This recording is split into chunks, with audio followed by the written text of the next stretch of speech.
Advento kalendorius. Mintimis dalyjasi brolis Astijus iš Šventojo Pranciškaus Asyžiečio vienuolyno. Gruodžio 7 diena, ketvirtadienis. Ir šiandien bažnyčia mini Šventąjį Ambrozijų, Milano vyskupą. Jis vyskupas iš 4 amžiaus, maždaug 340 metais gimęs. Ir buvo labai išsilavinęs žmogus, įtakingas žmogus. Ir jis tuo metu, maždaug 370 metai, jis valdė, buvo Romos imperijoje gubernatorius, taip vadinamas atsakingas už šiaurinę Italiją. Ir atsivertė į krikščionių tikėjimą, įtikėjo gyvą į Dievą ir jo siųstą į Mesiją Jėzų Kristų ir buvo išrinktas Milano vyskupu. Jis kovojo su arijonais, su pagonimis.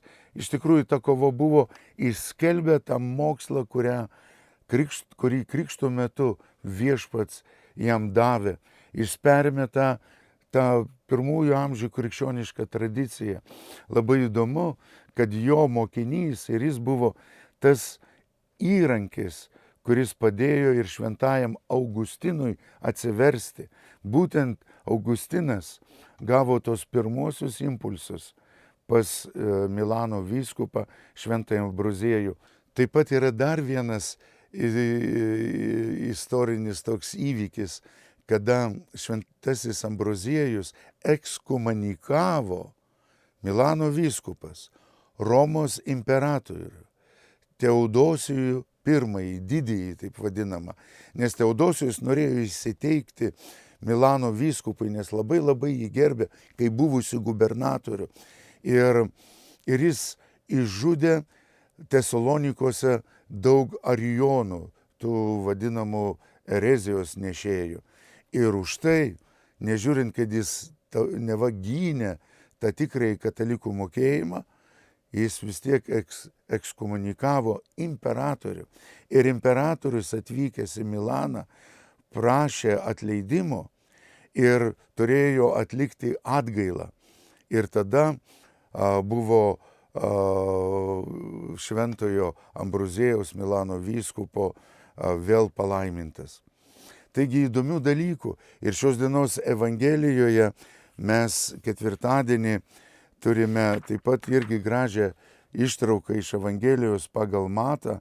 Ir ten pagrindinis moto yra, kas vykdo tėvo valią, įeis į dangaus karalystę.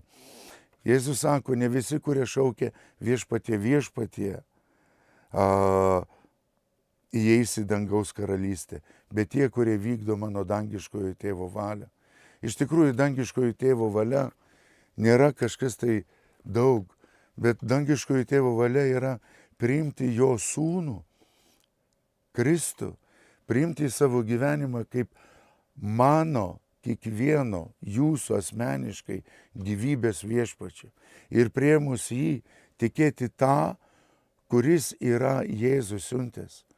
Ir va tas tikėjimas iš tiesų veda mūsų į išganimą. Taigi neužtenka vien tik tai laikytis tradicijos, tai yra labai gerai.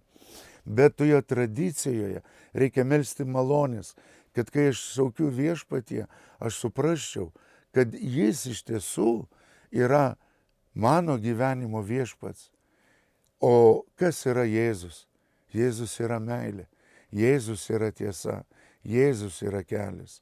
Tai aš kai sakau viešpatie, aš sakau parodyk man kelią, apšviesk mane, kad aš pažinčiau tave, gyvąjį Dievą. Taigi ir šventojo Ambroziejaus Milano vyskupo užtarimas, kuris iš tiesų ne tik tai šaukia viešpatie, jis sukūrė tą garsų į himną, tave Dieve garbinam, Tadeus liaudamus. Iš tiesų, kur ateina jau iš 4 amžiaus, jis garbino viešpatį, bet kartu jis ir gyveno pagal viešpaties mokymą. Tai ir yra ir įvykdė dangiškojo tėvo valią. Mes melskimės, šaukime viešpatie, bet ir supraskime, ko mes prašome ir į ką mes kreipiamės.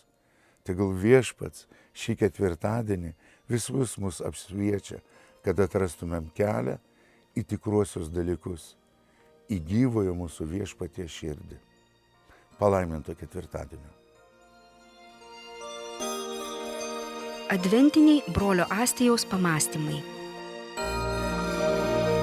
Advento kalendorius.